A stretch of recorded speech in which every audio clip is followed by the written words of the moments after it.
Guys welcome to my mini blog. So ఇది చాలా days back తీసిన వీడియో అనమాట. ఇప్పుడు అప్లోడ్ చేస్తున్నాను. So sorry for the late. So first ఏంటంటే ప్యాన్ పెట్టేసుకొని తర్వాత ఆయిల్ వేసేసుకుంటాను అనమాట. ఏం చేస్తున్నాను అనుకుంటాను, చికెన్ కర్రీ ప్రిపేర్ చేస్తున్నాను అనమాట.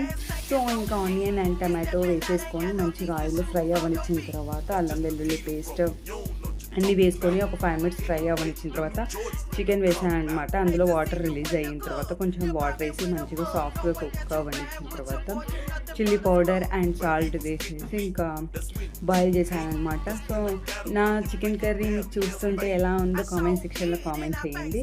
సో అది మంచి కుక్ అయిన తర్వాత ఇంకా కొద్దిగా కొబ్బరి పౌడర్, చికెన్ మసాలా అండ్ ధనియా పౌడర్ అన్నీ వేసేసి మంచిగా మిక్స్ చేసేసాను అనమాట. తర్వాత ఇంకా సర్వ్ చేసుకొని తినేయడమే. సో వీడియోస్ చూస్తున్నారు గాయస్, కానీ లైక్, షేర్, సబ్స్క్రైబ్ ఎవరు చేసుకోవట్లేదు. సో మీరు అలా చేసుకుంటేనే కదా నాకు బూస్ట్ ఎనర్జీ వస్తుంది వీడియోస్ చేయాలన్నది. సో చూస్తుంటేనే నోరు ఊరుతుంది కదా తినాలి అనేసి. సో ఇంకా నేను అందరు మా ఇంటికి వచ్చేసేయండి, తినేద్దాం. తర్వాత ఇంకా చికెన్ కర్రీ అండ్ చపాతీ వేసేసుకొని మంచిగా తిన్నాను అనమాట. తిన్న తర్వాత ఇంకా కొద్దిసేపు చదువుకోండి, 2 ఎగ్జామ్స్ ఉన్నాయనేసి మంచిగా బుజ్జున్నాను అనమాట. That's for all the video guys. Bye bye, see you tomorrow. Subscribe చేసుకోండి గాయస్.